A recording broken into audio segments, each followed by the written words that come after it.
everybody. This is a Transformational Quantum podcast with Lori and Rob. I am so happy to do this with you guys. I am very nervous because this is such an honor. You guys work with thousands of people in World Legacy, and I'm the first one who's taking podcast from you. We're excited to be here. Thank you. Let's get it started. First of all, I want to introduce Lori and Rob. Lori and Rob are founders of Transformational Leadership Program, World Legacy, that I am a graduate. 7 years ago, I came to North Carolina and I finished World Legacy Leadership Program that changed my life completely. I consider my life divided by two. It's before World Legacy and after World Legacy, because it was a real big transformation of my life. After the training, I created family. I had 2 kids. I created my beauty salon in Chicago, and it's all because of you guys. And this is a really big deal that I'm here, and I am very grateful that you agreed to do this podcast, because a lot of people keep asking me, what is World Legacy? Because I keep talking about it. I can't stop talking about it. This is the most amazing thing that happened to me, and I just want to share with the whole world. 10 years ago, exactly this day, oh, wow. May 30th, I came to America. Wow. I didn't even know English, and I came from a very hard background. My parents has died, and I moved to America. Coming here, I thought that I'm gonna just run away from all my problems. But, And they find a way of finding us, right? but I actually met you guys after 3 years, and I still didn't know any English, didn't have any money, and it was so confusing to be an immigrant in another country, because you really don't know what's gonna be next for you. But I always felt that I have this potential that I want to release, that I want to create my life the way I want it to be. And I felt that America is the country that I want to live in. And then my friend invited me to North Carolina to the training. And when I met her, I immediately felt that energy that she brought. And she said to me that I never been alive before this happened. And I was so curious, like, the first thought was like, I found it, what I was always looking for. And I went to the training. Now I speak English. You didn't learn that in World Legacy. Well, I through it. Well, it was a big part of it. And a lot of things that I would realize that the language is actually not, that the energy is not about language. We can still understand each other. Can you share with us, what is transformation? What is transformation? And from coach perspective. So Start. at World Legacy, we do transformational coaching, transformational trainings, and it's different than how to, like, here's steps you can take to do something. Transformational work really is about transforming ourselves, the way we see the world, the way we see ourselves in the world. So it's changing our perspective so we can see whole new opportunities, see things in new ways that allow us to accomplish what we truly want to accomplish. And so Lori and I founded World Legacy in 1996, so 30 years ago now. Wow. And we've worked with actually tens of thousands of people, coaching them through our programs, and we've gotten the opportunity to work actually all around the world as well with people. And so this transformational learning can truly create extraordinary changes in people's lives, because it doesn't change the stuff around us that we think is in the way. We change ourselves. You can call it growth, you can call it, learning, but really it alters the way we think and the way we see things. And that's why it's so powerful, because then we can bring that to every situation in our life. And it's like, we think we're learning how to deal with the situation, but really we expand our thinking, we expand our mind in a way that allows us to handle lots of situations in powerful ways. Well, also I'll say it's different than self-help right? Because we're not looking to fix a problem, right? It's just a whole different thing. It's looking at the way you look at the problem, look at things and look at the problem. And transformation is like a caterpillar to a butterfly, right? Like a butterfly doesn't just look like a better version of a caterpillar, right? Oh, little wings, So it's different. It's like it's totally, boom, different. And then we have quantum transformation on top of that, which we'll get into, right? Yeah, well, now that you brought it up. So about 8 years ago now, our background, Lori and I, we have a science background, an engineering background. Lori has a PhD in... I just wanted to add that this is the best coaches, one of the best coaches of the world. It is. We didn't even pay you to say that. So we have a science background in engineering. We each have PhDs. Chemistry. And so we read and like learning, and we were reading about discoveries in quantum physics. Yeah. And we started thinking, how does that relate to our transformational work and the transformational coaching we do? And we saw that there were a lot of parallels, but we also saw that what's happening in the world of quantum physics, or sort of the quantum world that's within us, and we're surrounded by this quantum world, it operates differently than the world that we can see and touch. And if we saw that if we include that way of thinking in our coaching, it greatly expands even beyond anything we had done. Wow. And so we just started adding a little bit 8 years ago, but we saw that it was immensely powerful and didn't just add a little bit, it really transformed our whole coaching.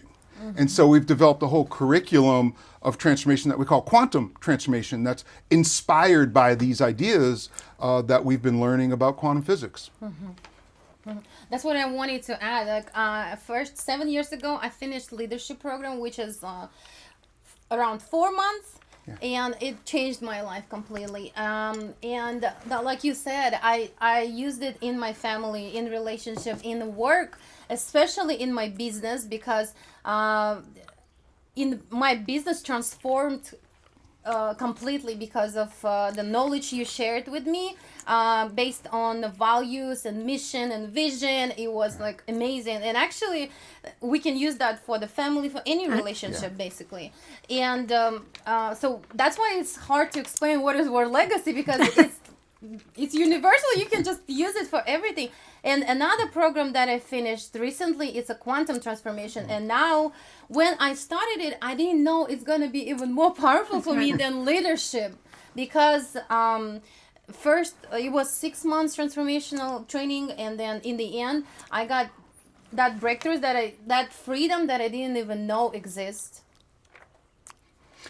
Yeah, and that's what's really available is it's kind of mind-blowing. It's freedom. I think that's a great word. Suddenly, and we don't even know that we've been shackled and been held back, but suddenly when you see it, it's almost this explosion out into the world. It's kind of cool.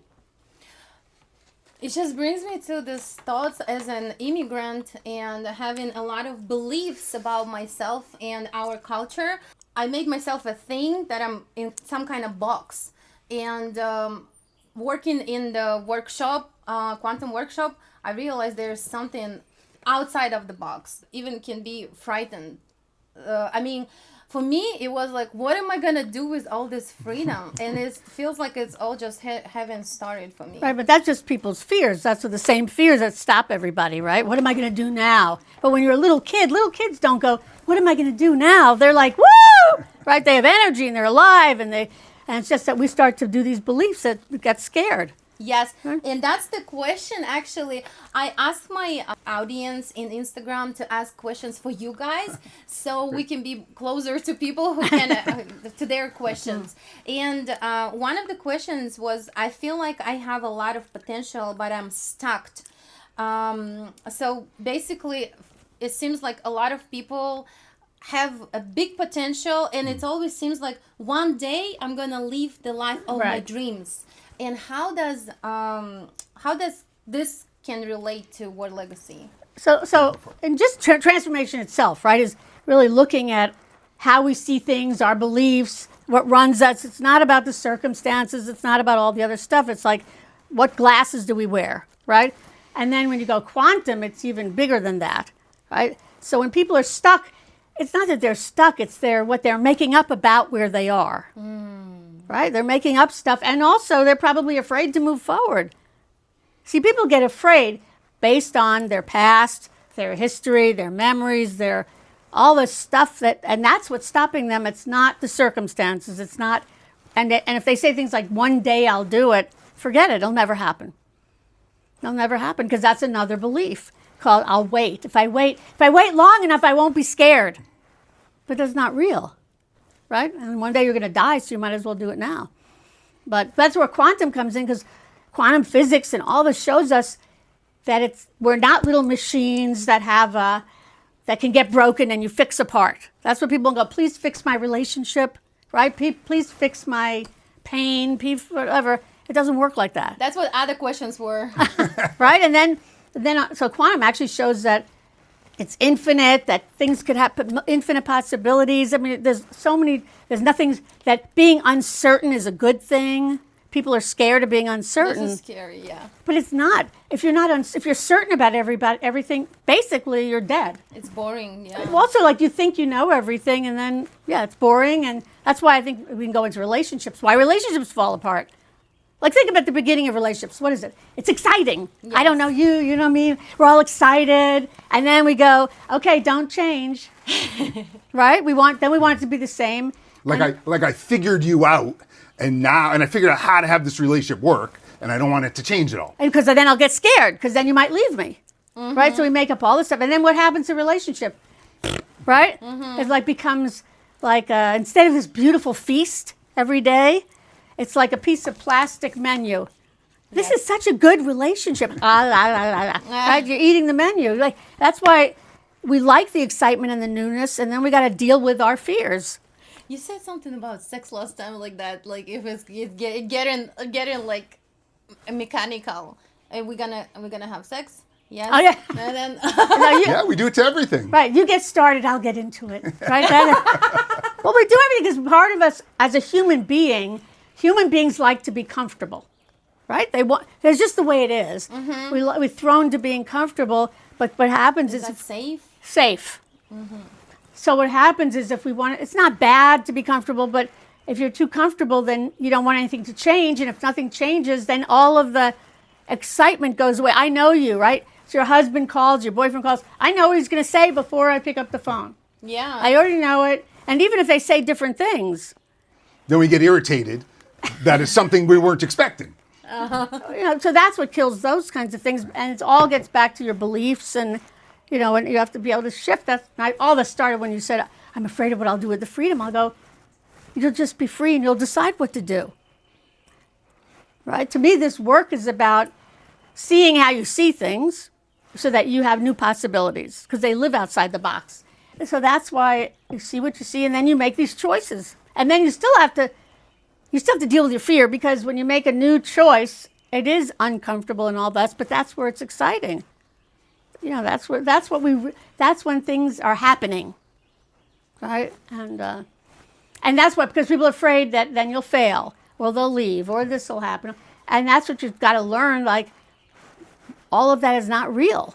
And with our minds, we just want it to be safe and certain, so I will not hurt or whatever would happen. That's right. And that's how. But then you're stopped. Then you limit yourself, because Yes. right, and then you pick people that are safe. Yes, so I would never end up with somebody getting married with somebody who's not from my country, and then I would never have kids. Right. I would not open my business, because it's a lot of uncertainty in different country, because I didn't even know Right. laws and stuff. Well, and all this ties into the initial question that was asked about well, I have such potential, but I feel stuck.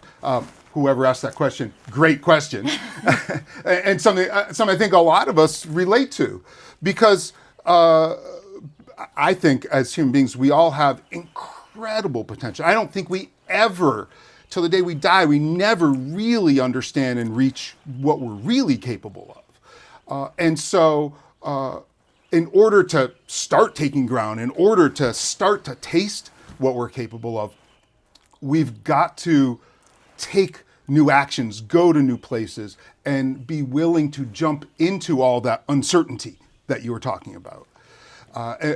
We can't be nice and safe and live a great, enormous, full life. Yeah. You can't sit on your couch and start a new company. You can't be all safe and guarded and create an extraordinary relationship. We've got to leap into the unknown.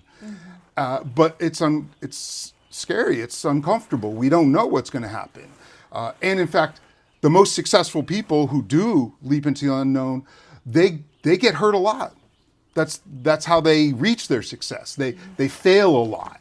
They get rejected a lot. They feel wrong and uncertain and afraid a lot. And so in order to get unstuck, we've got to start risking and exploring and going for it. But that's uncomfortable. And so we have to, there's no shortcuts.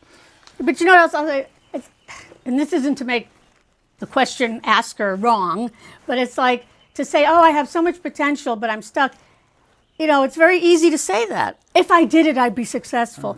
You're sort of saying that, but really because it's a great way to not risk, right? Mm-hmm. But it's not real. It's just not real. You're just sitting there, and there is no certainty. I mean, you're going to die one day. It's an illusion that there's certainty. And so often we say, I feel stuck, but as soon as I have enough money, right, or as soon as I meet the right person, as soon as the situation or the circumstances are right, then I'll go for it. So it's a good excuse. Oh, yes, it's a good excuse. Yeah, all that is our way of being safe, and we all do it. Right. We all have ways of doing it. We've just got to wake up and realize that we're doing it, because otherwise we won't be able to accomplish what we really want. But why do we need that safetiness so Yeah, but much? it doesn't matter. That's the question. We don't need it, but I think we're just, who knows, culturally brought up that way. And as a human being, we get hurt and things happen. We're wired that way. We're just wired. We're wired, just as human beings. Biologically, we're wired to avoid rejection. We don't want social rejection. We don't want physical pain, emotional pain. And we don't want societal pain. Yeah. So we've evolved that way. But can I say that, because I remembered what I wanted to say, which is that it's really not about not having fear, because you're going to have it, a lot of times. It's about changing your relationship with fear. Yeah. Because now I have it like when I'm afraid, I'm on the right track. Like if I'm too comfortable, I go, no, things aren't going to work right. So I have to be. I was afraid before the podcast. If I'm not afraid, it's sort of like I'm numb. Right. So being afraid is not the problem. Courage is acting in spite of fear. Being afraid isn't the problem. The problem is what we make up about being afraid. But then when you go and do something, go to a scary movie, you're afraid, but you don't think it's a problem. So you could be afraid and then go for it anyway. That's actually one of the questions. Can someone be a leader while still dealing with fear? You better be afraid as a leader. You better be afraid. Otherwise, what are you doing? Walking around going, I'm not afraid, I'm asking people to do this. It's a crazy thing to think, but it doesn't stop you. I'm afraid before every training. If I'm not afraid, I say, you better get me afraid. You got it, because otherwise I'm probably numbing out or thinking I have it. And then when you have people that just do something over and over and they're not bringing anything new to it, it's usually flat, boring. So there's nothing wrong with fear. Fear's a good thing. Just don't stop you. I always use it as I'm on the right track, right? Like I trained in Kazakhstan. Let me just have all the places I've trained around the world, my most favorite place. Oh yeah. It was definitely my most favorite place. I didn't like the beds, but but I loved the food. And the people. God. And the people. And so warm. I loved it. And I loved it. And I knew I was scared because I couldn't speak the language and the signs, I don't know what they say, but I knew when I was afraid, this is good. I'm on the right track. I will not, if I think I'm afraid of something, I am not going to stop. I'm not going to die going. Nobody dies at the end of their life. They don't, on their deathbed, say, glad I didn't risk. Yes. They don't say, glad I didn't go after the relationship. Or they talk about what they regret. So, to me, it's like fail a lot. And then you'll win sometimes. We don't win the game of life by saying, look at all these times I avoided taking risks. And I'm so glad that I avoided being fearful here. Yeah, in fact, we love those times that we went for it. We took the risk, even when we were afraid. And in terms of leaders, we need leaders to lead us through unknown, uncertain, new kinds of situations. We don't need a leader when everyone knows how to handle a situation. Leaders are, they help guide us into something new.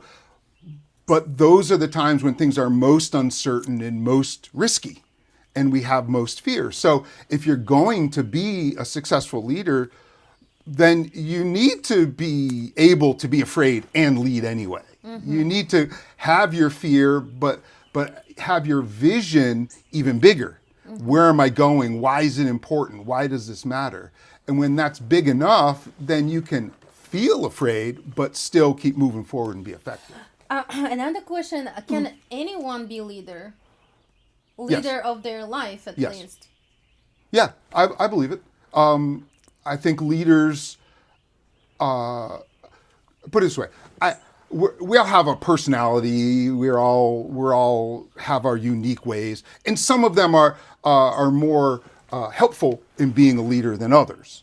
And whether we're born with it or develop it early, by the time we're adults, we all have some personality traits, and but those don't make a good leader. Someone's commitment and willing to be so committed for themselves and others. And that can be learned, that can be developed. That's a lot of what we do in World Legacy. It's not just how can you create an extraordinary life for yourself, it's also who can you be for others in ways that's valuable for them too. And anybody can learn that, yes. And you have different strengths and different things, and if you're committed, you'll figure it out. You'll figure it out.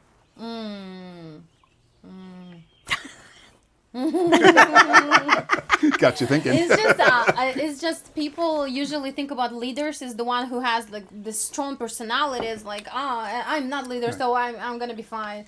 But we talking more about like showing up in the world with this authenticity and being that authentic and unique energy that you are in the world.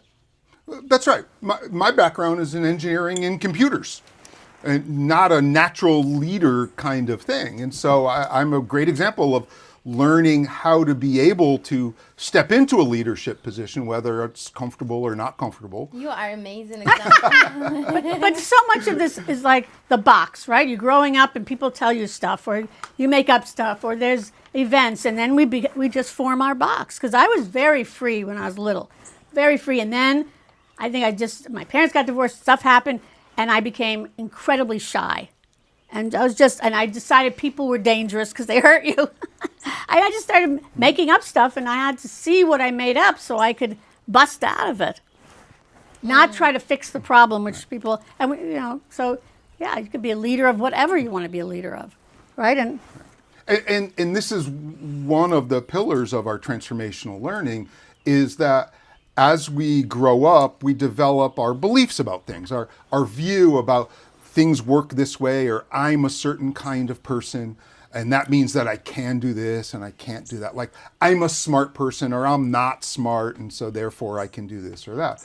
And so it makes sense when we kind of make this decision about ourselves, but then later on in life, we apply that to situations where maybe it doesn't work. There's a lot of people who say, I'm a really smart person. I can learn whatever I want to learn. But that turns into one of these beliefs about themselves. And so, yeah, it can be really useful to be intelligent and learn how to learn things quickly. But there's some situations where that's not the best route. There's some situations where someone says, okay, I'm smart. I can learn something. I'm stuck, so I'm going to learn. And a week later, they figure it out. But they could have gone right next door and asked Jamila, hey, how do you do this? And in 10 minutes, figured it out and not wasted all week. Yeah. So that's how we get on automatic. All of our beliefs, they put us on automatic, and they have us doing the same thing in situations, even if that's not the best approach. And so it happens in big ways and in little ways, but it all adds up and can be incredibly limiting, all these beliefs. You were talking a lot about beliefs. But also this relates to quantum. So I think bigger than that is quantum shows us that we are not, in quantum, there's nothing fixed. Everything can change. Everything's a new possibility. Right. So all these identities, like I'm a shy person, I'm a this person, I'm a that person, that comes from Newtonian thinking. And that's what also limits us, because we have beliefs, and then we go, this is who I am. I'm not smart, I'm not creative. I am creative. We make up this stuff. But if you really look at quantum, there is no fixed identity. You could be whatever it is. Like, it's not a fixed thing, but that's one of the things that really hurts us, because we turn our husbands into a thing, our parents into a thing, and then we have our stories about the thing, and that's when you start having conflicts and all this, and we think people shouldn't change. Remember this story, how you said about your father, and you said graduates to be analytical with him, not to be promoter, and then So yeah, so I knowing all this, my parents were coming, and there were all these graduates here, and I got nervous, and I said, my father's really analytical, be careful. And I said all these stupid things. I put him in a box, and luckily people ignored me.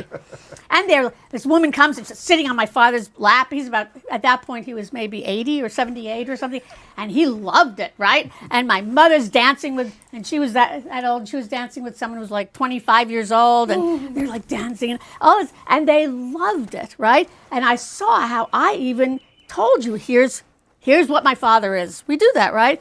Yeah. Somebody comes at work. They say, let me tell you about the boss. They're this way.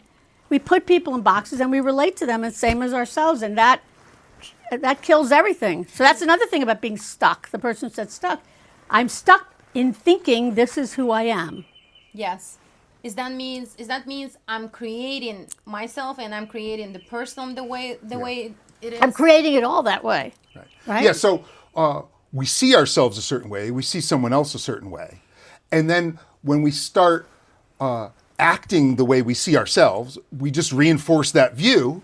And it's not like we're incapable of being something else, but we just get so convinced that we are a certain way that we don't even let ourselves be different. Mm-hmm. And then we do the same thing to other people. We see them in a certain way, start treating them that way, and almost like we train them and convince them that they are that way. And then they have trouble being different. And then even when they try, we say, you're not like that. Right. That's not you. That's not you. Right. And we do everything we can to force them back into the way we're expecting, because it feels more safe or comfortable for us. Like, in fact, we think, oh, here's my husband or whoever, my friend, and they go away for a while, and we think when they come back, they're exactly the same. Even though they've been through all these experiences and all these things at work or whatever, we still go, you're exactly the same. And we want to keep it that way, because then we know how to deal with them. And but every day we're evolving, every moment. That's just part of the whole. But nothing new is going to happen. Right. And that brings us to another question. Great. I have another question from from audience. She asked, so they have a family and they argue a lot, and they goes by some circle, right. But they kind of stuck in it, but they in relationship, they have a family. So how to create a family where we space instead of me space? Can I? Yeah. So one thing I'll say is, it can't be like they're the problem. Like, if I want to say my family has these patterns, or my family does, you got to come from, I'm responsible and I'm going to shift me. I'm not trying to say you better change. Right? I mean, that's not going to solve it. She's not going to like it. Yeah, I know. That's not going to solve it. You got to come from I'm it, because that's all you can deal with, right? And say I'm it, and the pattern. And really, if you shift, the whole pattern can shift. Mm-hmm. And because the pattern is also safety, right? The pattern is part of our belief system. But if one person could actually shift the whole thing, one person change, because if I change my behavior, it can shift. But you can't be thinking, my family fights and they're the problem. Otherwise, there's no problem, actually. There's not even a problem. They probably think it's a problem. Oh my gosh, my mind. Really, the problem is that I think it's a problem. Yeah. That's right. Right? And then we go, there's a problem. And then it's my family. If my mother was different, we'd be okay. Yes. Right? Well, and we've gotten so trained in seeing the world like these separate objects. And like, I'm a separate object. And so we look for objects that we can get along with. Or one of the biggest problems in relationships, or challenges in relationships that people have, is they feel like, I need someone to complete me, or I need someone to heal me, or I need someone to make me happy or make me successful. Because I'm broken. Because that's automatically assuming that's not true. I can't do it on my own. And so that's what Lori's pointing to when she says, "Oh no, the thing is we've got to be responsible ourselves," because it's not true that I'm incapable or anyone's incapable. All of you watching this, it's not true that you're incapable or that you need anybody or anything. It's just not true. And all that we've learned from quantum physics tells us that we're not these separate objects. Really, we're just a flow of energy. And anything that feels solid in us, all of our atoms and all of our molecules, they're all living and dying and being reborn, and we're recreating ourselves. Our whole body gets recreated, while we sleep. And so we're not this thing. We're a flow of energy. And we really are capable of extraordinary things. And so what we find is the most effective way to have romantic relationships, work relationships, any relationship work, is to bring that point of view, not like, oh, you're a problem, you need to change to make things work for me. The view is, how can I shift and adapt to have things work with you? Yeah. And then a great relationship is when both people are doing that. Yeah. But somebody's got to go first. Yes. And if you want your relationship to work, our view is always be a leader. Take the lead, even in your own personal life. So whoever asked that question, you go first. You look at, okay, what can I bring? How can I make this work? And then once you provide that, then you can say, okay, and here's what I need in return. How can we make that work in return? But that's not what we do, because we get hurt. Like, we want to feel loved and we want to feel supported. We all want that. And what happens is those times we feel least loved, we sit there and say, I need to be loved. You need to love me now. Come on, Lori, you need to give me some love. But those are the times that it's most important to say, okay, hold on a second. What does Lori need right now? What can I give to Lori? And then I'll ask what will support me to have what I want.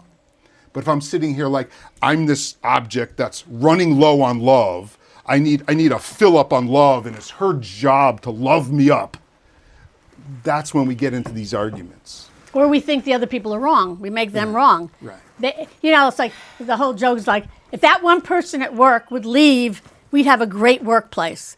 And what happens? They leave, and somebody else pops up that's exactly the same, because it's us. Right. It's how we are, our relationship with things. So. Yeah, and if you're having a lot of arguments, especially the same kind of argument over and over, the thing to remember is that when we have an argument with someone, almost never is the argument really about what it seems to be about on the surface. What we're arguing about isn't really what the argument's about. There's something going on underneath. It's our past, our history. And that's about us. I'm upset because of something I'm bringing to this interaction. We might be arguing about, you didn't do the dishes, or you don't respect me, or you don't listen to me, or whatever it is. But that's not really what it is. It's something else that's happened long ago. Whenever your buttons get pushed, it's a reminder of your past. Right. They're not pushing your button. It's your stuff. Yeah. So something's touching you here. Yeah. What is that? Definitely is. That's good. I'm touched because of that information. I actually transformed my relationship with my family back in Kazakhstan. Because running back from my past, I made up a lot of things. When my parents passed away, and I was mad at my family, and I don't think they know that, and they still doesn't know that you were mad at them. That I was mad at them. Yeah. But because of the training, I called them, and I transformed those relationships, because all that pain that I used to have because of my mom passed away, I realized that it's nobody else's fault. Mm-hmm. And that how many stories I made up because of that, and how I separated myself from my family. The human beings, what's great about us is that we can think and analyze and interpret, right? And all these stories, which I don't think a cat or dog might not make up all these stories, right? Like Lori's ignoring me right now and get mad. We make up all these stories. It's great that we can think and interpret it. The bad news is we think and interpret and make up a story. Can I just say one thing? When you was posting it in Instagram, I was posting? Okay. our shares, like, and then you put Yeah. the words. I'm speaking in English, and then you put in those words. How you say that? Auto caption. Yeah. And you change the words a little bit, and I'm like, oh my God, my English is so bad. She's changing the words because I did it wrong. Oh And my then God. I saw that you did it to another graduate, and I'm like, oh, I'm not the only one. She did it. And then eventually I saw your video with the different caption, and Lori did it even to herself, and she's an American, and I'm like, oh my gosh, that So was just funny.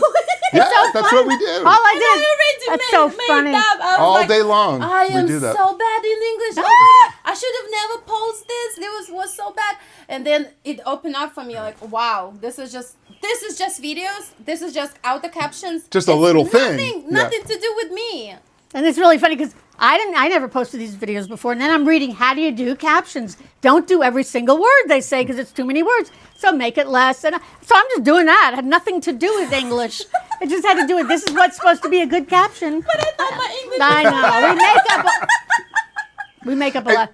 And let me add one more thing about what you're sharing about your family, because what you're pointing at is basically you took charge. You took a responsibility of not of what happened, but of how you were looking at what happened, and you changed how you looked at what happened. That gave you a lot of peace and freedom from that. Yes, because I still could have been in my pain and the story that I made up about that. And Yeah. So I just want to emphasize, sometimes people do things that, and we feel hurt by it. And sometimes they don't know, but sometimes people do jerky things.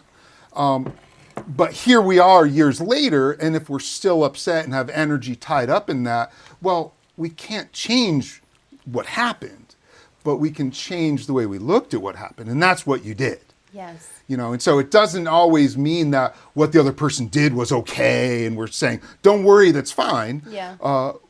But if we want to be free, and if we want to claim power in our life, then we can. We can do it no matter what happened in the past. So, and that's what you did, and it was big. Thank you so much, guys. Yeah. This question is really great. Why does change feel threatening even when it would improve our lives? First, I'll say everything changes all the time. So we're making up a lot. Always, you're not the same. We have an illusion that nothing changes. That's with the illusion, and then we're back to all of our fears, right? I might fail. See, that's the thing. We want certainty because then I know. Like some people go, if I don't do this, then I won't fail, but then I'll never live. So I don't know if it always feels scary, right? But I'll say it's all of our beliefs. If I do this differently, then I'll get rejected, or I'll be wrong, so people. That's one reason people get stuck. I have a belief I'm stupid. Let's say I don't have that belief, but let's say then I'm not going to learn things, and I'm not going to do this, and I'm going to continue. I won't study hard, right? Because I'm going to be right. Because I'm afraid if I do study hard, and then I could still fail. I mean, it's just all the beliefs that are killing us. It's everything we make up. So that's another reason why people stay stuck, or they stay in these bad relationships or whatever.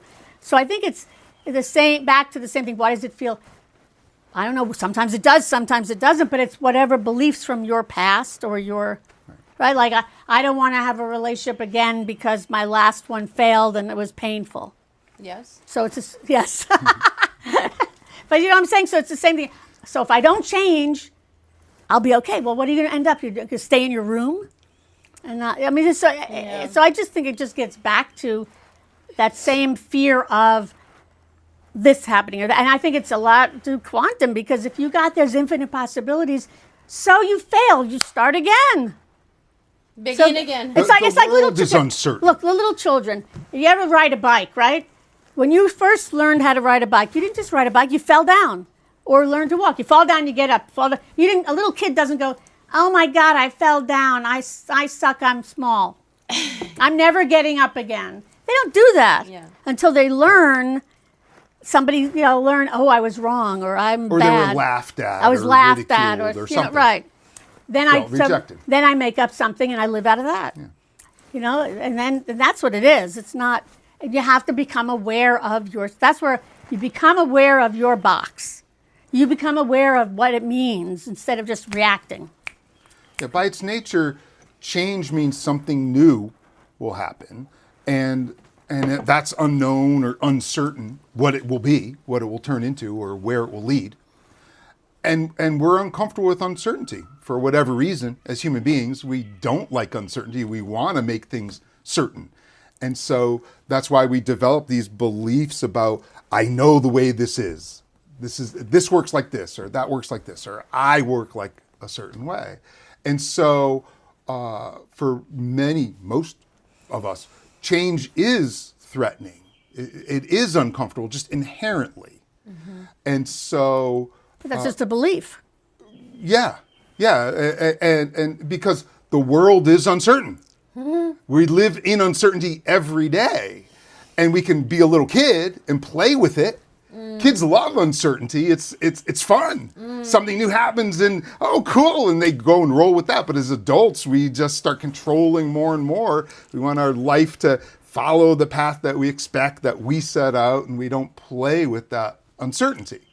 And so we reach a point where very often we're more committed to having our certainty and avoiding that discomfort of change.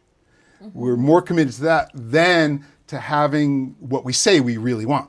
Mm-hmm. So that's why, I know it would be good for me if I did this, but we still resist doing it. Mm-hmm. I want to have a great relationship, and I know I should ask this person I really like out for a date. Mm-hmm. Because if I don't ask her out, I'm probably not going to ever be with her. So, wow, it could be really great, but what if? What if she rejects me? What if everyone finds out she rejects me and I feel really humiliated, and on and on. And so we don't. And then for years and years, we just start regretting that woman we met once who seemed really special that we didn't ask out. And then we cling to our regrets, and then we feel even worse about ourselves. And then we decide, I'm a loser and I'm not really, someone who's a risk taker. And then we just go down that road. Like for your business, right? You're having your business. How big do you want it to be? I want to have salons all over America. Right. And then you can have somebody say, well, that's ridiculous. Or, how are you going to do that with children? Like they start putting all their stuff on you. But it's infinite possibilities. You can do it. That's what quantum physics shows us. There's infinite possibilities, right? Which is exciting. People, that's exciting. However, you can't have infinite possibilities unless you have uncertainty. Right. But have to, because uncertainty is infinite possibility. If everything's certain, then there's only a few things you can do. That's why you got to start loves uncertainty. It's all about changing our the view of reality. And it's really scary because when people start telling us how it is, I'm not getting into a whole health thing. People have been told, you're going to die in a year, you have this cancer, right? Yeah. They've done all these studies, and a lot of people did die, and then they open them up and they didn't have it. They didn't actually have cancer. And it's a big thing because what happened is they were told this, and they energetically and everything, they believed it. Yes, I heard it's like a placebo placebo effect. Yeah. And it's true with anything, with relationships, anything. We'll just go, you see, I knew that they'd leave me. Look, he twitched. He made it. Wait, so can we program ourselves only to success and have it? Well, I don't say that. Then you're back to this Newtonian. I want this. What's success? That's what. But yeah, what's that's success? What people think. But it's not true. Like, yeah. What does success mean? I make. I don't know, whatever, a certain amount of money. Well, as soon as you make that amount of money, guess what? I should make more. So success is, it's whatever you decide, but it still is not fixed. Mm-hmm. It's journey and it shifts. And I never thought we would be doing transformation this long. I had no idea, right? I was a professor. I was doing this. I was doing other things. Who knows? But there is no thing called you are now successful. But the thing is, we're brought up saying, you'll be successful if you get married and have the kids, or if you have this much money, or if you have this kind of job. And it's like a prison. It's a prison, right? Yes. And you ask, can we program ourselves to be successful? We can't program ourselves to be anything. Because trying to program ourselves for something is trying to control it and avoid the new uncertainty. Oh, I have a new way. Right? I have the new technique. I have the new method. Yeah. And so much of what we see on the internet, or so many things. Oh, come do this program. I'll teach you this, this, this, and this, and then you'll know everything you need to know, and you'll be successful. And so people spend thousands of dollars, and it doesn't work. Well, I did. I think people. But then what happens is we say, oh, I got the wrong program. This one over here, this one I should have done. I'm going to do this one now. We spend thousands more because we can't program ourselves for anything. So we want to learn to respond to what's happening. Now, it doesn't mean don't have a plan. Plans are good. But how many times has our plan worked out exactly? Well, for anything big, it never works. Like, you started a business, and I can't tell you how many people I've coached to develop their business plan, and a lot of you have probably developed a business plan, but they never last. And, a year later, sometimes a month later, suddenly you're off course. Something unexpected happens, and then we're faced with that uncertainty. And if you try to keep applying the plan, it's not going to work. Yes. We want to develop ourselves so we can respond to whatever happens. Yeah. So that who we are can handle it, or if we're not able to handle it, we can learn to have the breakthrough in the moment and take the risk and find another part of ourselves that we didn't know we had access to, and access that and bring that to the party to then lead to success. And I think that also goes back to quantum and our identity. Because I go, okay, I am now successful. And then let's say you then lose some money. Then what are you, unsuccessful? Right. It's all based on some thing. Mm-hmm. It's not real. You're the same person. So it's got to be, it's a flow. And it isn't like success is not a destination. Because as soon as you get there, they're going to go, and now what? There's always going to be somebody that has more money than you. There's always going to be somebody that has more than you, this than you, and you're, oh, now I need a bigger house, or now I need this, because now I got to be more successful. It's not a thing, it's like, it's a journey, it's who you are, but we make an identity. I'm this person, or I should be this person. And you bring up a great question. What is success?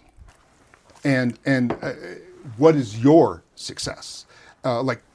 And it's a great question to really spend some time and examine what would true success look like, because most of the time, most of us, we've developed some idea of I'll be successful when I'm married, or I have kids, or have a business, or I've made this much money, or whatever it is. But most of those ideas of success really are trying to compensate for something else. I don't feel good about myself. I don't feel like I'm powerful.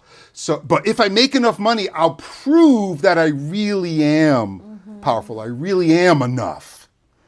So that's not real success. That's just trying to compensate for something, some belief, something that we've decided about ourselves, which again isn't true. Those things aren't true about ourselves. But we, while growing up, we've all have our version of that. Well, our family. Some cultures it's called get married, have kids, da-da-da. Some people it's just have kids, right? And some people it's go to school and get an education. So in a way you are been programmed, like whatever belief.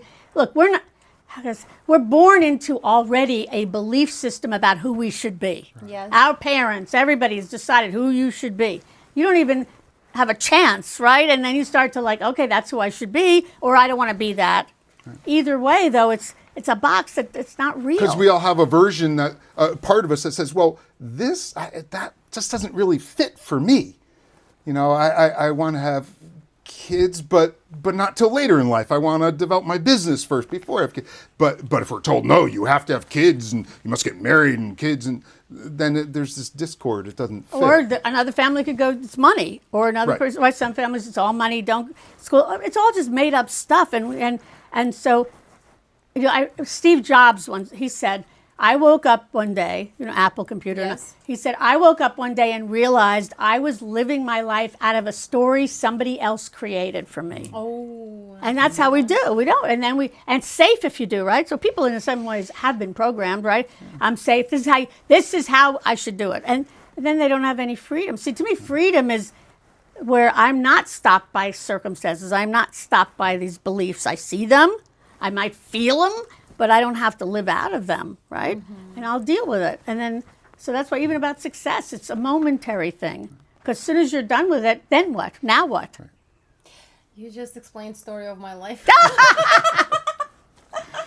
Because even when we reach whatever we think success should be, how often do we say, yeah, but I just don't really feel peace, or I don't really feel happy, or because that's false success. That's not what we truly want in our heart. Or just know it's not the end. Yeah. Because then, we're flowing. We're naturally flowing. I'm speechless right now because I am in that point right now. That must be why you created this podcast. Oh my God. Which point are you at right now? About the success thing? About success, that it was all, it didn't fill me that the way I wanted to be filled up. And I don't even know what am I feeling. Like, it's so confusing. And at the same time, I feel free because I did all of this already. So I know now that it's all illusion, that actually, yesterday I sold my business. So what? Today I'm nobody? That's right. That's what people go through. But it's even worse than that. What we have to know is, even though we have infinite possibilities, I think we could live longer, we can be healthier without all the messages people give us, or what we should look like, if you're pretty, not pretty, sexy, whatever. But, we have all this stuff, but we've got to see past all this stuff, or nothing new is going to happen, right? Nothing new is going to happen, and then nothing ever. But the thing is, but you also have to be where we are wired a certain way as human beings. It just comes with the biology, right? We have these things. It comes with biology. So one thing about human beings is, let's say when you have this success, let's say you're doing a play, and that big opening night, and you're rushed with the adrenaline, right? Almost always the next day you feel bad. Like a little bit less. Like people, like when you have something great, then you're sort of a little let down. It tends. You might feel good, but not quite as. It's not quite like it's sort of the feeling doesn't stay. You can't. Nothing sticks because nothing is fixed. So you have to just know that about yourself, or you'll start thinking, well, maybe it wasn't that good, or maybe I wasn't that good, or maybe we start to reinterpret. Instead of, you have to sort of know your awareness that you're going to be up, you're going to be down, you're going to be whatever, and the real deal is, how are you going to relate to what's happening? Not, it means this about me. And another aspect of that, just like in the quantum world where things are continually turning from energy into a particle or into matter and then back into energy, there's continually evolving. It's the same with our lives. So like Lori was talking about a little bit ago, we create a relationship, we get married, and everything's great, and then a year later, 10 years later, it just feels really flat and boring. Well, it's not that the relationship got flat or boring, it's we didn't keep bringing it alive. I think we got flat and boring. Yeah. We got flat. There's no relationship thing that we created or we found. It was exciting because we were making it exciting when we started dating. And then after a while, look what he did. He did that, and I felt bad.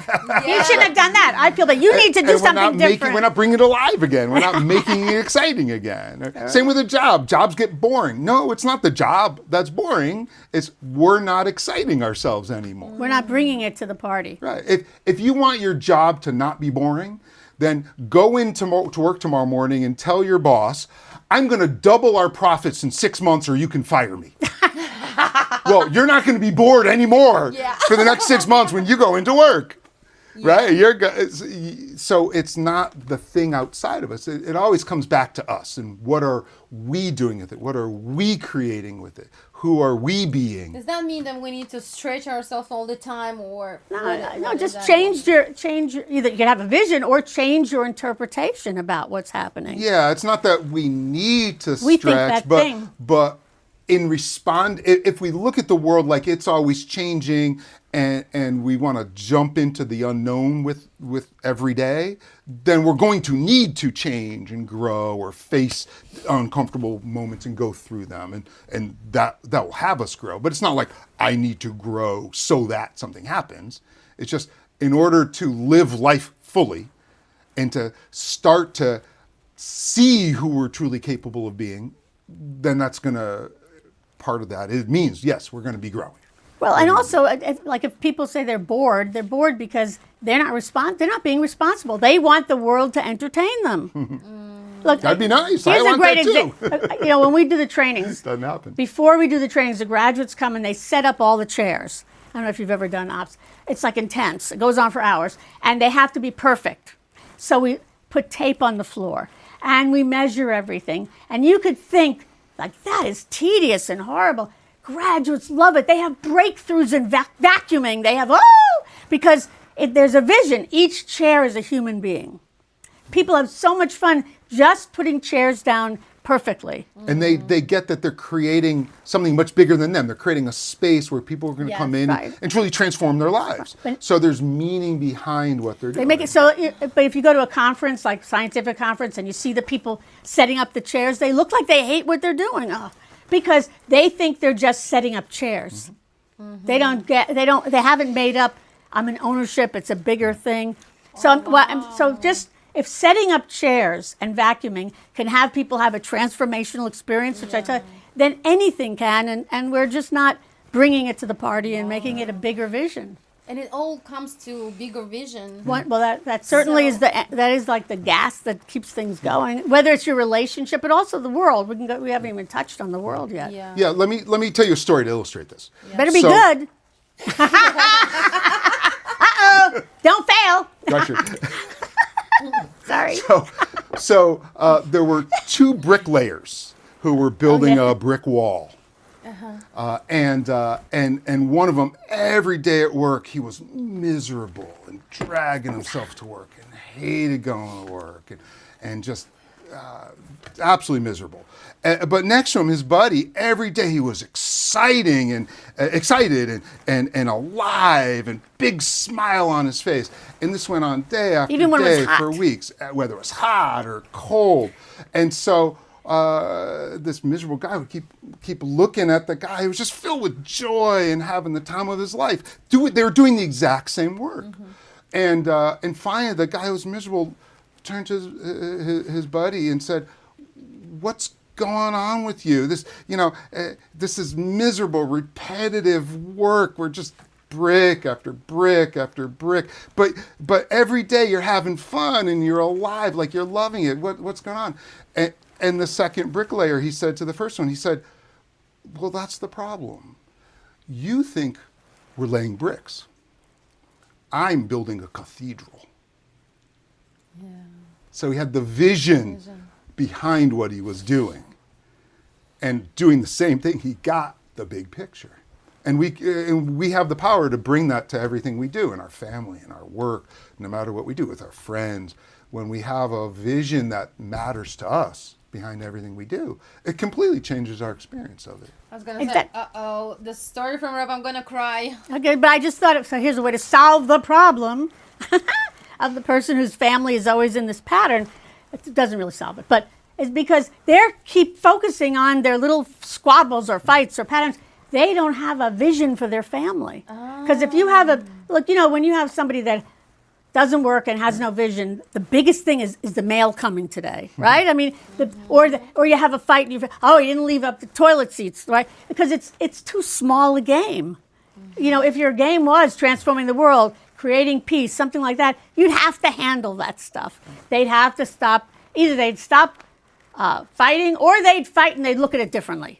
Because some families look like my family always. If you ever went to dinner at my family, of course they're all dead now, but it's okay. It's all right. They did die. I'm fine. So they died. But if you went to dinner at my parents' house, everybody's talking, and food is being like and they'd take. And other people would go, "God, you have conflict in your family." I said, "No, got other families and they're like quiet." And I go, "Oh my God, Turns talking. Oh my! They take turns talking. Not my family. But we were always like blah, blah, blah, laughing, this, that, the other, But that was okay, right? Other people go, "I don't like that." Yeah. Yeah. Mm-hmm. And the reason I said the quantum journey was even bigger for me because first I went to leadership program and I wanted to create something for me, and make it like the success for me, so to fill me up. And in a human success meaning, I had it. but it still was something missing for me, right? And I still had my problems. But then I finished quantum transformation, and it was big for me because I realized that I actually want to make a difference in community, because it's actually doesn't make, like, whatever I'm going to create for myself, it's never going to be enough. And I know even creating, after I did the salon successful, I'm going to create 1 million of them. And I'm like, okay, then what is going to be different? I'm just going to be all busy doing something and not being, like you always saying that, like do be, be. Yeah. Be do have. Doobie.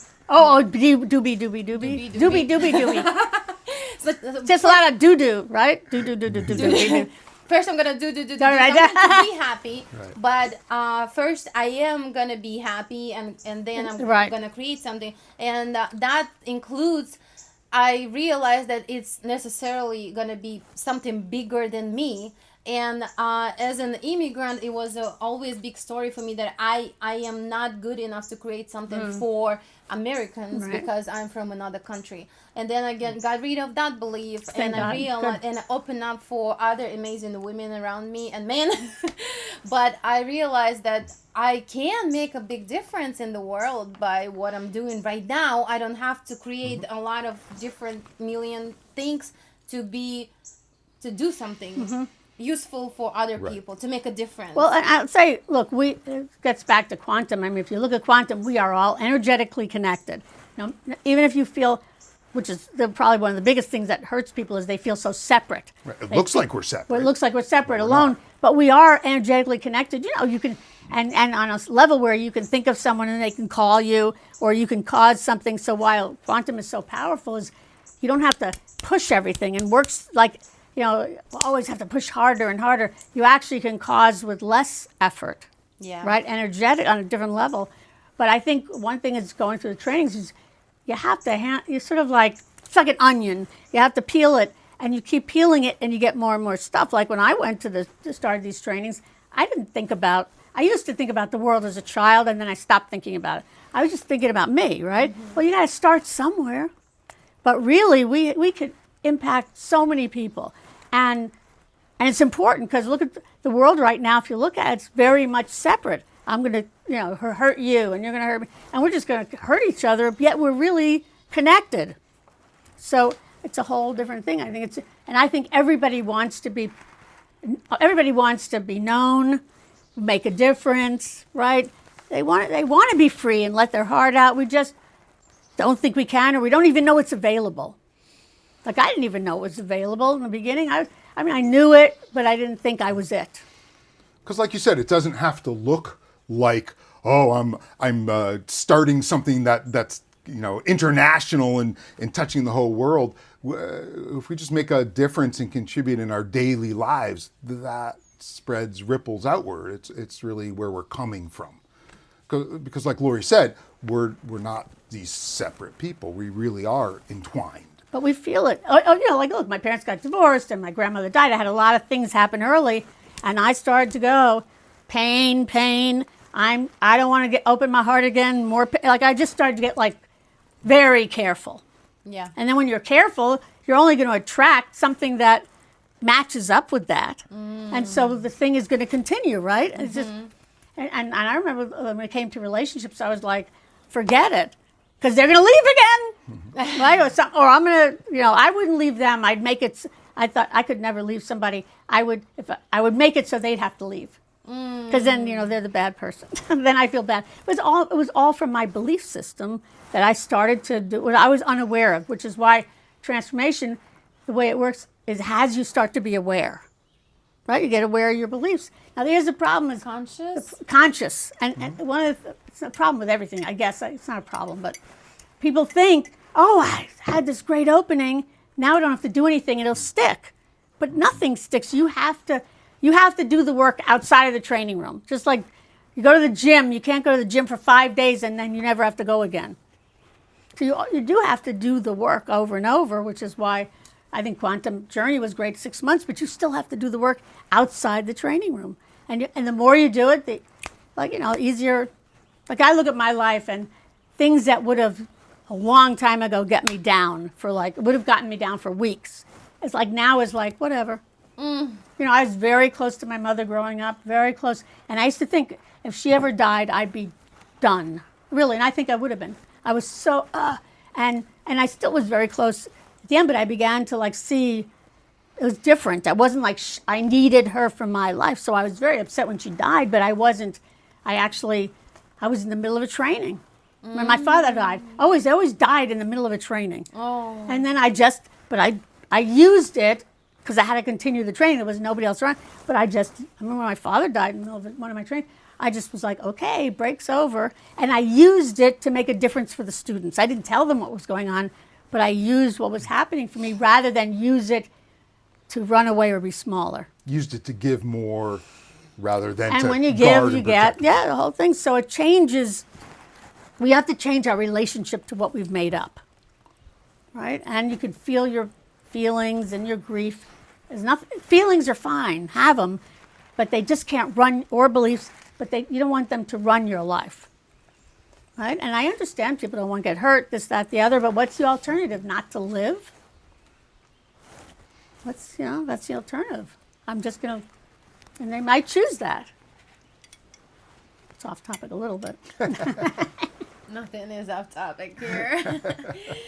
Okay, so from here we go to the question: which do people fear more, their greatness or their failure? I believe that it depends on the person. So some people see who they can be, and they're so attached to feeling small. Like their beliefs are that I can't, or I'm not enough, or I don't deserve it. That living out of greatness. So some people get so attached to their view that they're small, or they can't do it, or they're not enough, or not smart enough, that this idea that, wow, you can be powerful, you can be successful, it's so inconsistent with the way they see themselves that they don't let go of that certainty that, no, I can't. You know, and in our coaching, one of the greatest challenges we have is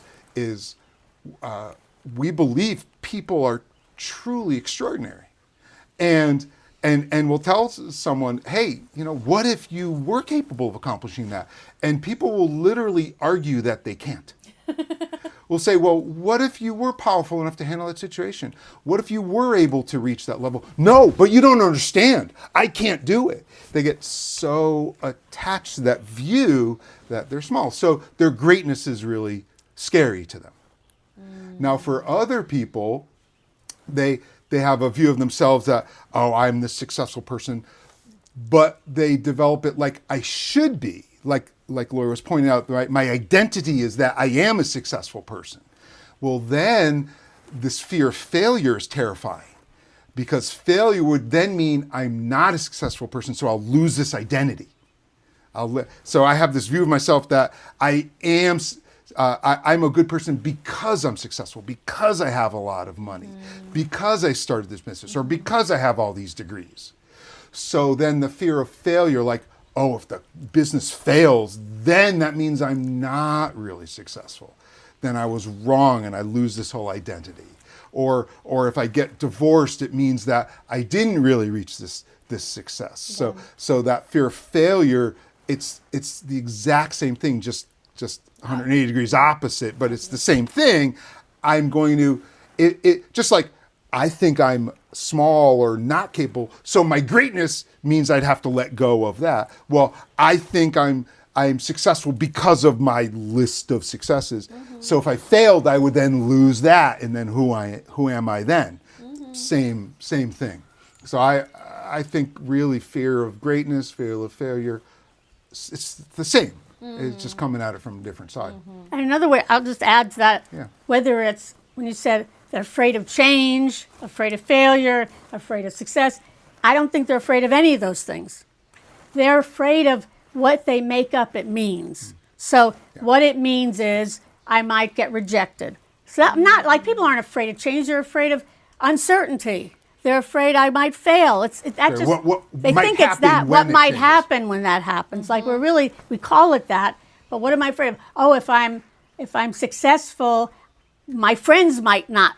My friends might reject me. I might have to have new friends. I might. It's really something else And that's it keeps driving coming us. back to us. Well, so then if they reject me or laugh at me, then I won't be able to handle that. Yeah. Then I don't think I will be able to be who I want to be. So it always comes back to us. I remember this big thing happened for me doing this work. Is that like I used to be like I'm from New York, okay? So we're like, you know, it's like although Kazakhstan's pretty too, right? Like we're hard. Life is hard, and you got to do it, right? And But I'm going to overcome. I'm going to overcome it, but I'm strong. Anyway, so I had this view of myself, and I was also a little bit on the depressed side with a little anger thrown in, but more depressed. You know, it's like life is hard, and all this shit happens. Anyway, but I remember I wanted to have a vision. I wanted to make a difference. I knew things were possible. But you can't have possibility in one hand and anger and depression and all this and victim or whatever in the other. You can't have both. It's not going to work together. And I remember waking up one day and I was crying because I went, to be the person I want to be, I got to let go of that stuff. I had to let go of everything I made up about who I was. And what I was afraid of is who would become my friends, because my friends are the ones who all walk around and say, the world's shit, people are shit, you can't trust. Like we would, and I went, but I don't want to do that anymore. I want possibility. And I remember it was almost like I mourned that other little girl, right? And I remember I just had to say, if I'm going to be this alive visionary, then I got to let go of that's my identity, right? That I'm this tough, negative. And I remember it was so powerful for me because, and I did transformationally, I let go of it. And it was wild because only one friend said, no, I don't like this. Because I said, I'm not going to complain about people anymore. I'm not going to blame people anymore. It's us. And she went, well, I don't want that. And I said, well, that's not what I'm going to. So some people, you work with them, deal with it, but they may not always like it, but you can still be your transformation and care about the world, and things can happen, right? But you have to know that you got to sort of be willing. You got to be willing to stop getting your payoffs, right, for those limiting conversations, because we have them. We have payoffs. People have payoffs for things that look detrimental. Like you say, why does that person keep doing that? It's so bad for them. Why do they keep going after those bad people or whatever? Well, it's because they get a payoff.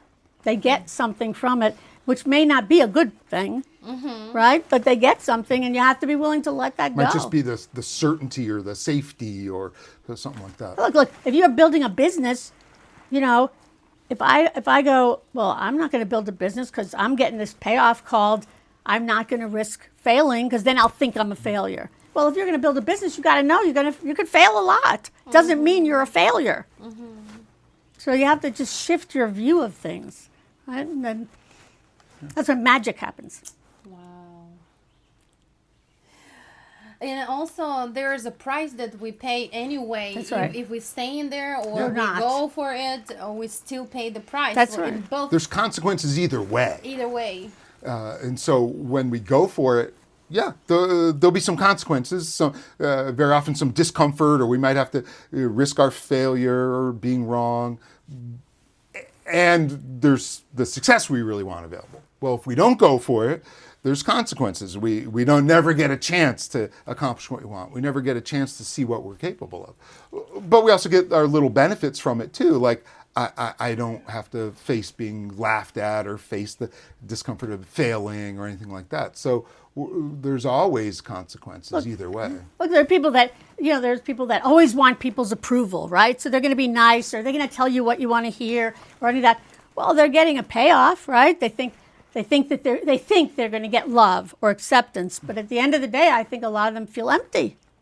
Yeah. Because who am I? I'm just trying to be whatever you want me to be, and I don't even know who I am. Yeah. Well, if I figure out who I am, then I'm going to have to risk that person. And Is that why a lot of people afraid to show up? What do you mean afraid to show up? If I'll be, if I'll be 100% truly me, authentic, then something gonna happen. Yeah, like that's one form of being vulnerable. Vulnerable. Exposing ourselves. Here's who I really am, and that can be, it can be terrifying to people, being vulnerable like that. I think for all of us, because we're at the risk of someone not accepting it, someone laughing at us, or if I show them who I really am, they're going to reject me, and then that's going to hurt.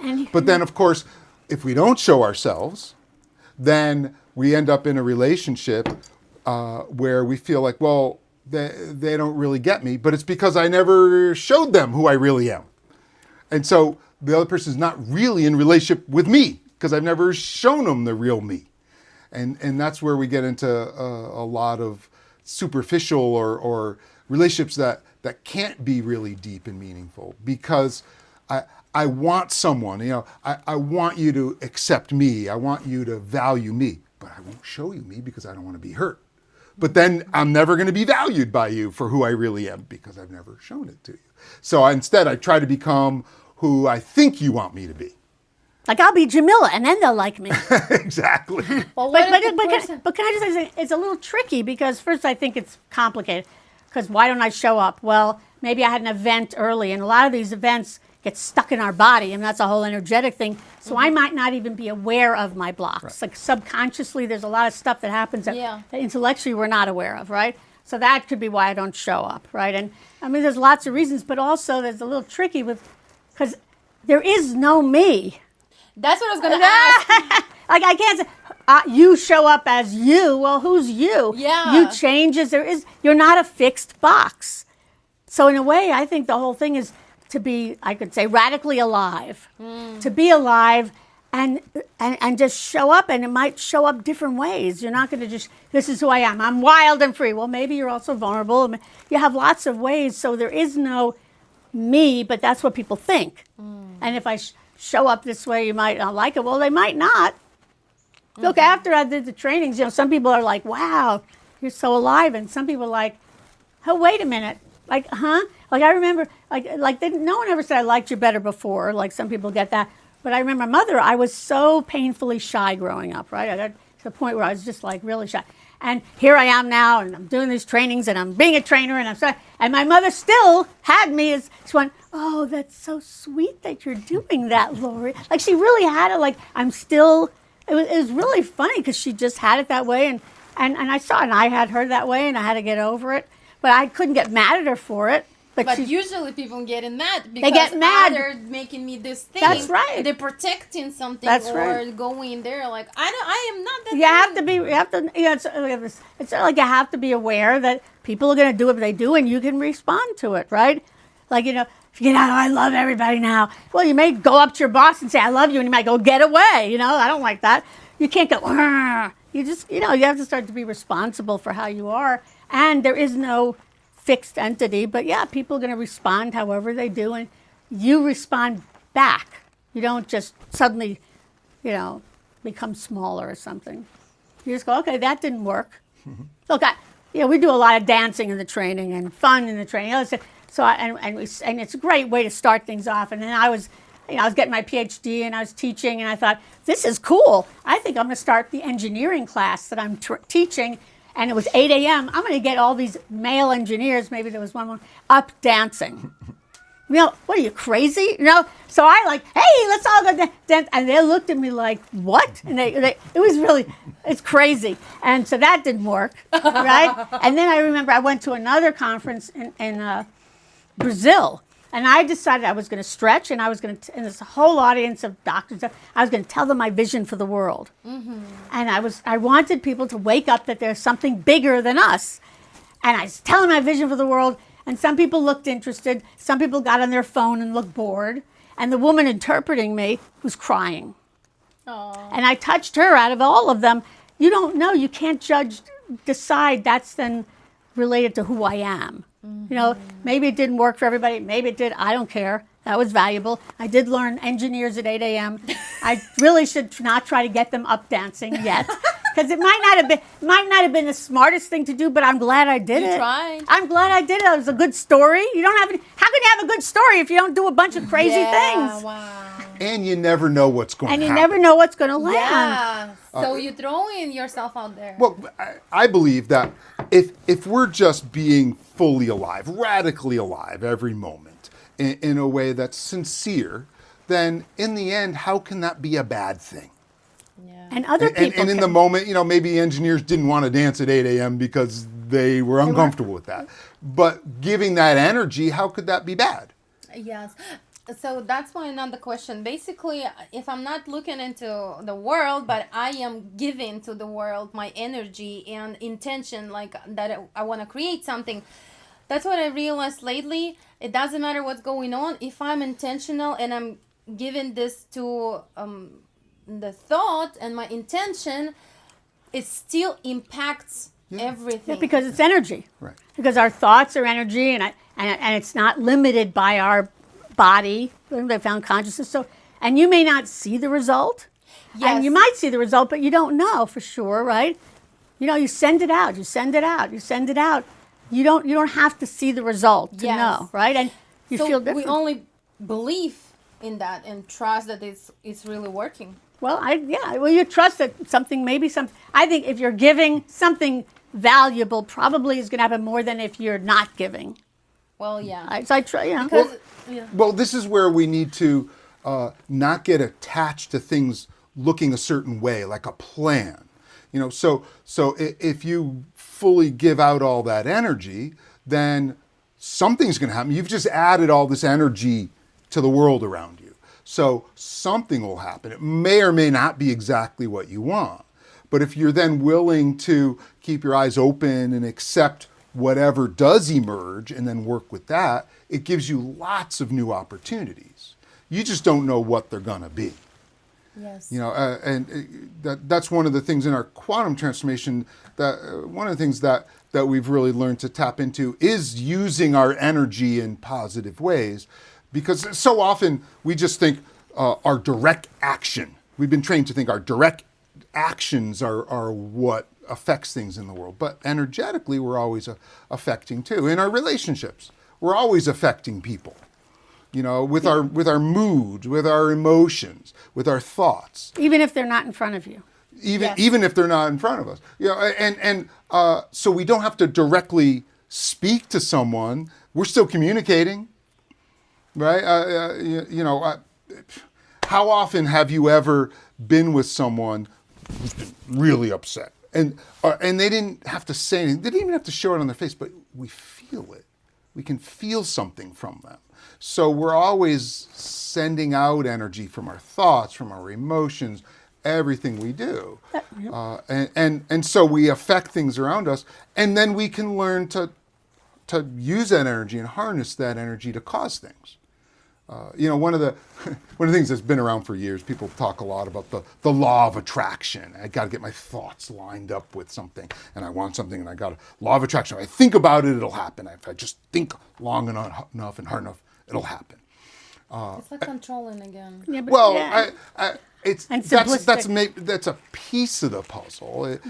It's helpful, but it's not it. And people run into problems and they think that's it. I've been thinking about this every day. I meditate on it and I envision and I think about it. Yeah, but what have you done about it? I mean, we do need actions for many things. So you want to get your thought energies lined up, but then you need to take the actions in line with that, and you need to have your emotions in line with that. And even then, it might not produce the exact results you want, but you'll be causing something. Mm-hmm. And if you keep your eyes open, then you can create something that will then lead you to another step and another step and another step, and you'll never know.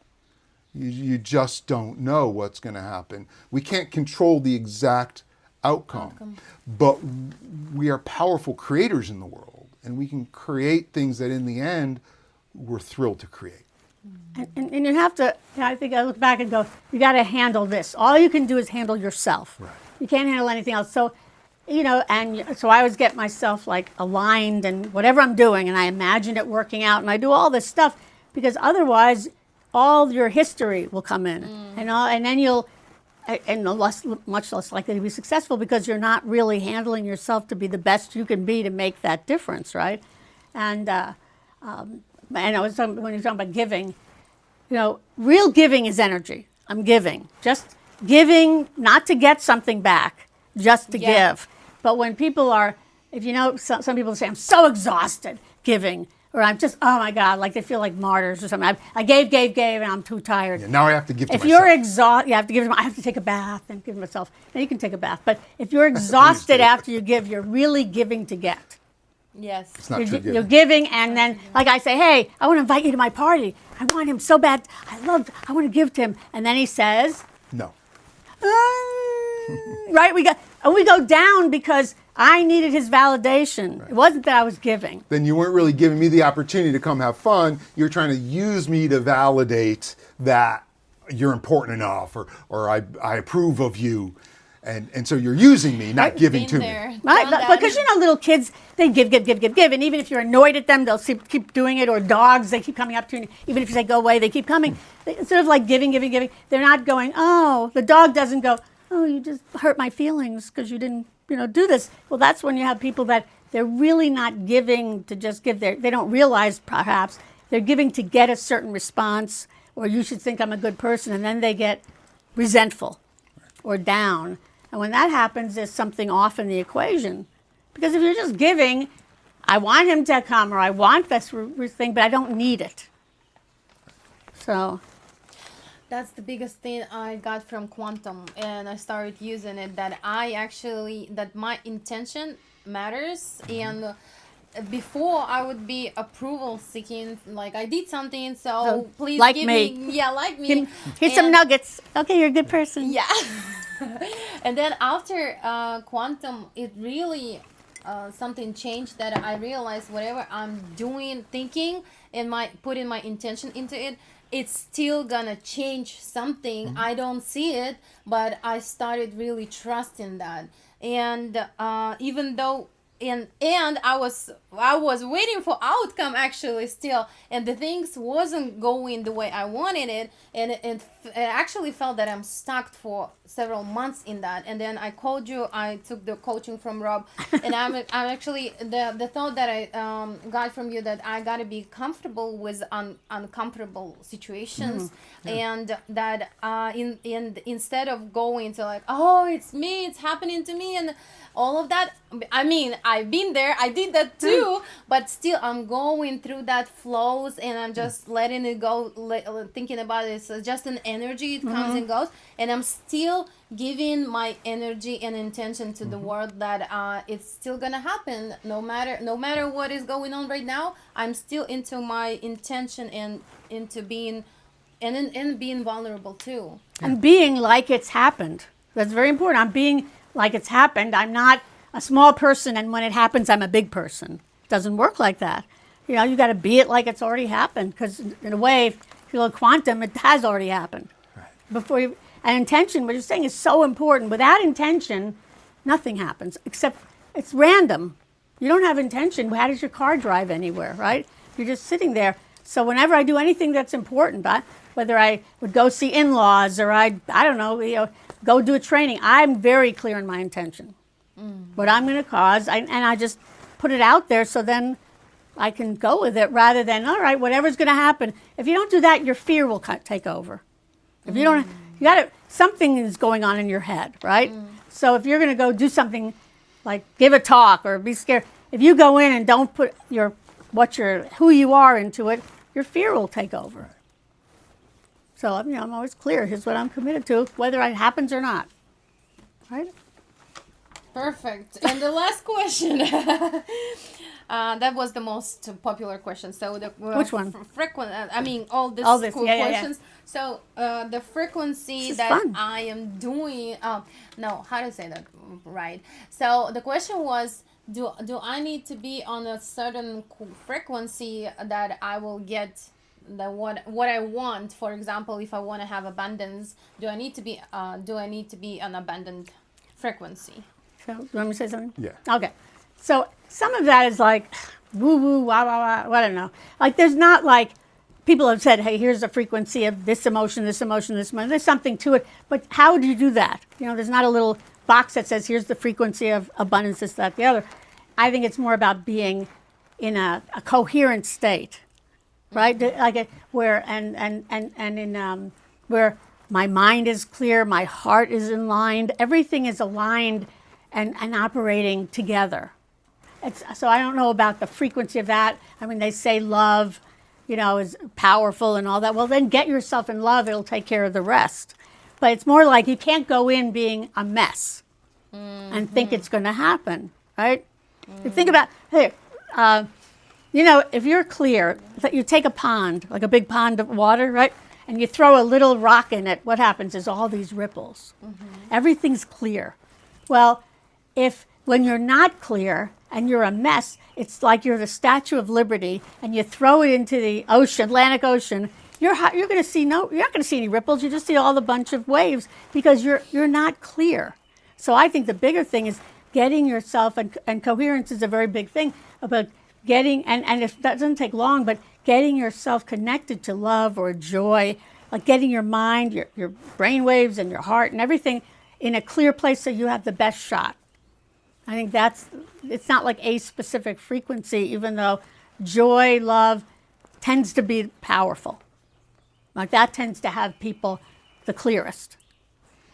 So if I need to be clear, like if there's something happening, I get myself clear, or all I'll be doing is being the reaction from my past.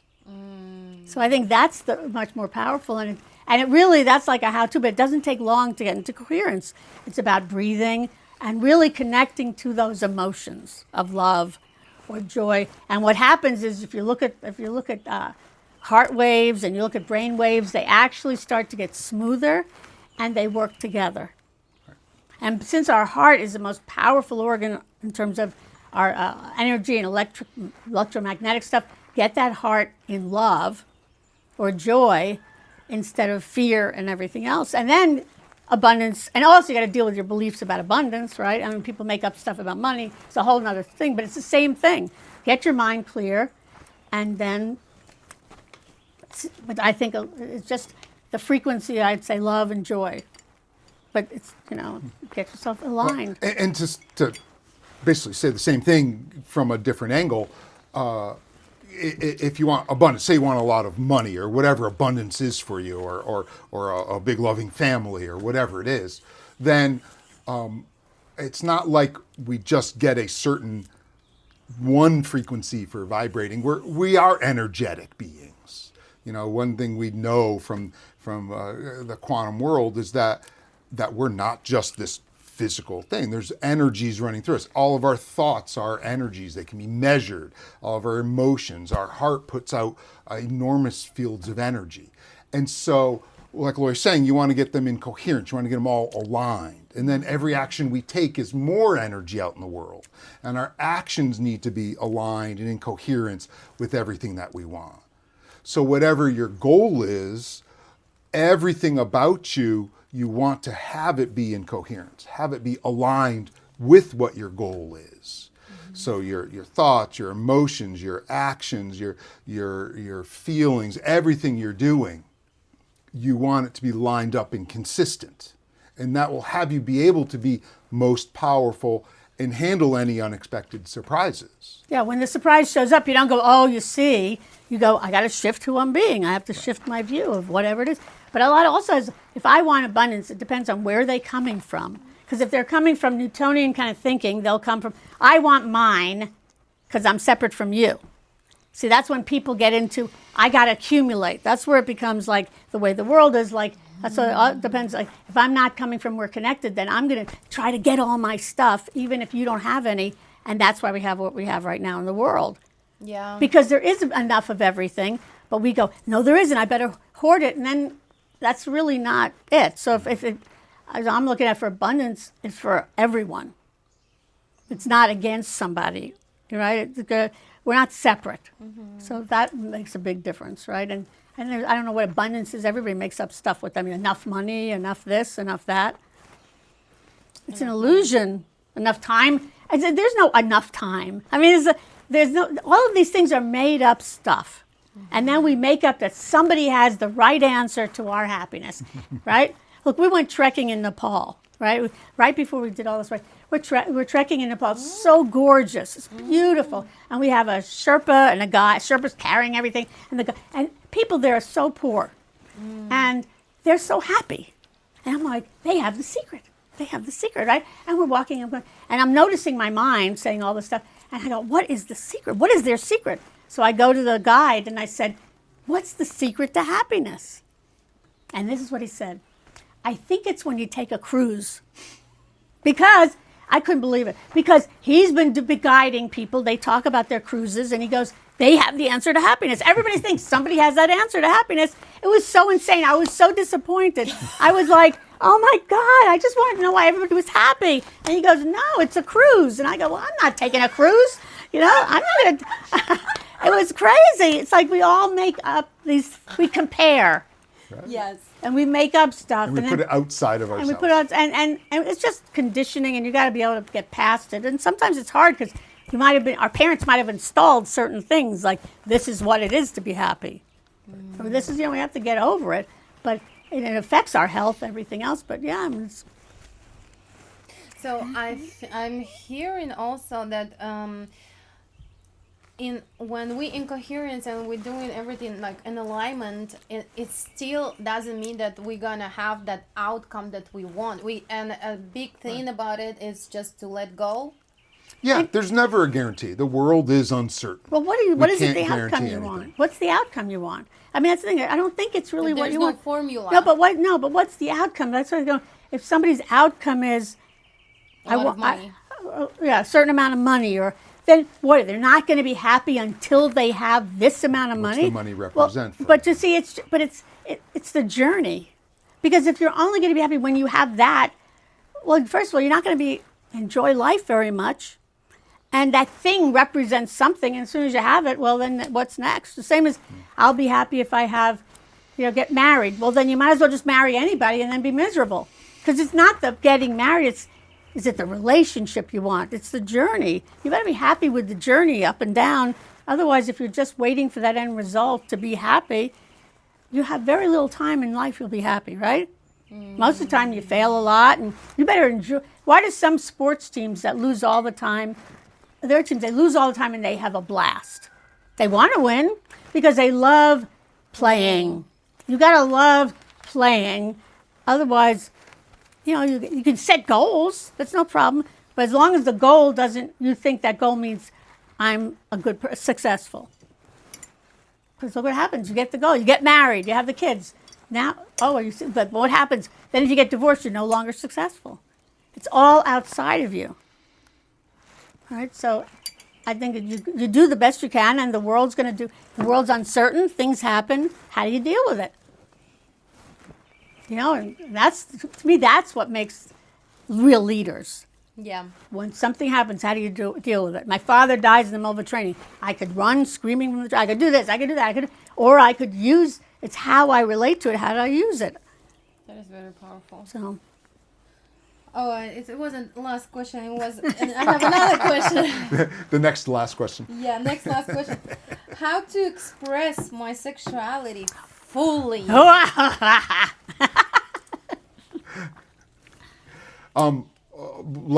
Like I've been afraid to express it and I want to express it. Is that what the question is? The question was that she doesn't feel sexual for a long time, and now she wanna feel that again. So I believe our sexuality it's a crucial part of who we are as human beings. We're physical beings, emotional beings, mental beings, intellectual, but also sexual beings. It's just core to who we are. But our sexuality is much more than sex. sex is just the act. Yeah, sex Yeah. is an act that we do, and we can really enjoy that act. But our sexuality is it's really an expression of something deeper in us. Like we all have this yearning to just be alive. Laura and I call it our radical aliveness that we all strive for and we want. The times when people feel absolutely free and just fully alive and bursting with passion and energy, that's a moment of radical aliveness. Well, we all have that all the time. And our sexuality is like our unique expression of that radical aliveness. And so if we're not experiencing our sexuality, then we're withholding this aliveness. we're not letting ourselves be fully alive. And it can really show up in the bedroom and show up in our relationships sexually, but it'll show up everywhere in our life. It's just being comfortable with being alive and being comfortable with sharing that aliveness with others. And that doesn't even have to look like sex. That's just everywhere. And then we can bring it to our romantic partners as well. But it's, it's so complicated because sexuality, look at every culture has different beliefs around it. Oh, yeah. Everything has different beliefs around it. And then we have our experiences we created that might be not positive. There's just so much stuff around it that could be stopping us, and a lot of it could be subconscious. So you have to do something to unblock. Like sometimes we're just blocked and mental. You can think, and it's not going to change it. That's why we do things in the training about breathing that can unblock it, or they show emotions can unblock it. So there's lots of things that could be going on with this person, but it isn't, or it could relate to the bedroom. I don't know what with the person, but you could be a really sexual person and never have sex. Because it's not, you could have lots of sex and not be a sexual person. Because you could have blah, blah, blah, blah, blah, blah. You know what I mean? You could just do it without anything great happening, or maybe you have a good, but you're not really, it's a thing, it's not who you are. So I think it's a much bigger conversation. Sexuality is who we are. That's right, and there's so many, I think it's such an important topic because there's so many messages, and most cultures do not freely talk about it. Most people don't have that kind of free expression of it in our families and everywhere, that it's like a hidden thing, or things happen and we have shame. And shame is like a killer. It's a killer. It's like shame, I'm ashamed. And it's not just about sex. I could be ashamed I failed.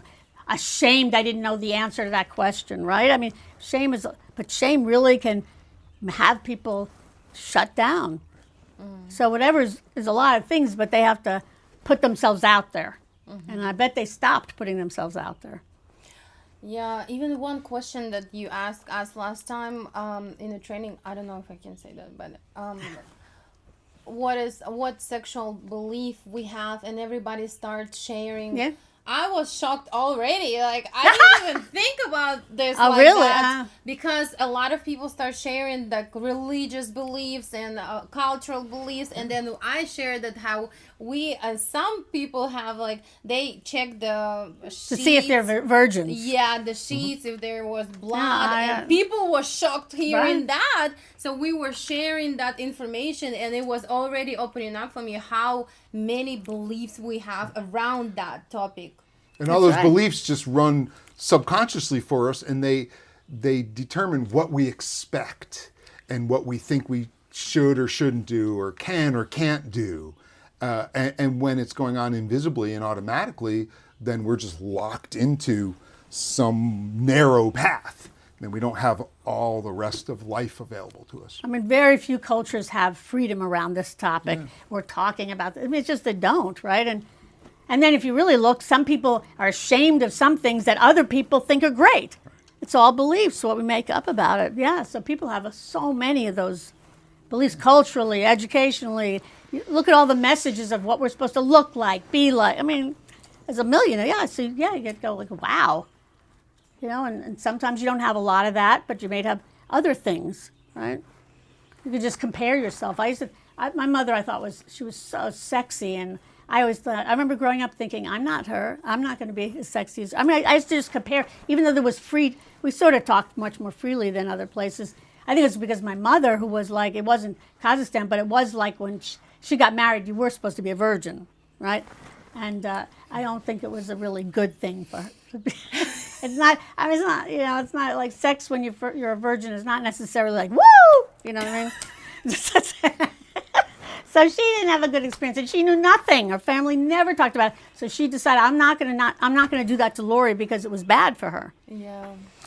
And then we make up stuff. My friends has boyfriends or these, It's crazy. That topic has so many things people make up, So charged. and people don't even know half of what they make up. So that's why when you said they're gonna be not only sexuality workshop, but quantum sexuality that's workshop, so great. I was like, oh my god, I'm trying not to imagine, and I can't even imagine. And I keep thinking about it because I am so excited. So you to can go. be free, which has nothing to do with whether you have sex or not. I mean, that's the thing people get. You could have greater sex. You could have no sex. You could do whatever you want because that's just the act, which could be a great act, but it's an act versus who am I? Being free with that and expressing our radical Look, aliveness. I'm sure you've seen people that are, like they're traditionally, most people would say they're beautiful, but they don't seem beautiful. And then there's people that you could look at them and they don't look like what people would say is beautiful, but they're beautiful because they're alive. It's their it's their conversation in their head that shows up. It's not just a physical thing. Yeah.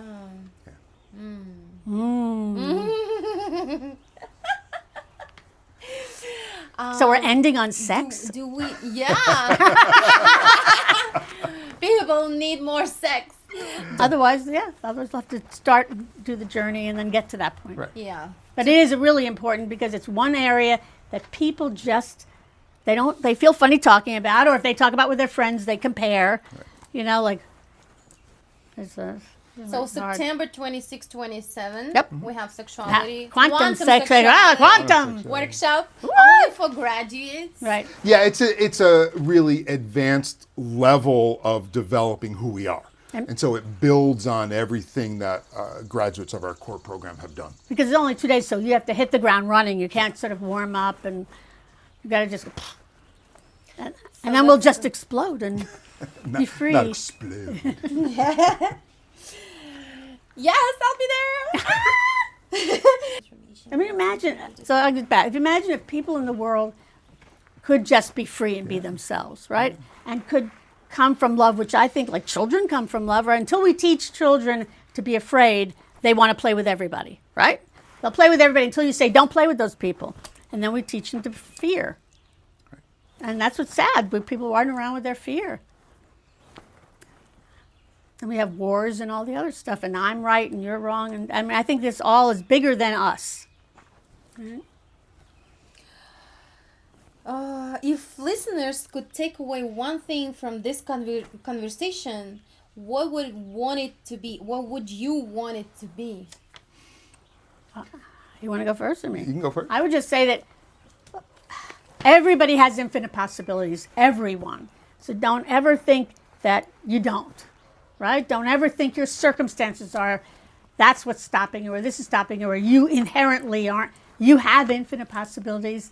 And that to me is so important, like to just know you can be who you want to be. You're not stuck in a role. Yeah, and I'll add to that all of us, everybody is incredibly powerful. As human beings, we really are extraordinary beings. And you're capable of far, far, far more than you know that you are, than you believe that you are. And the key is that it always starts with us. When we're looking for the solution, the right thing, the right program, the right knowledge, the right situation, the right person, when we're looking for that, then you're automatically disowning your true power. And it's not like we can't take advantage of those things and use them, but it's got to start with you because you are far greater than you know that you are. And I'll say it is a journey because look, we're here, we've done trainings for 25, 30 years. If you don't think we're always growing, Yeah. like I'm not the same person as a year ago. I'm not sitting here going, I've arrived.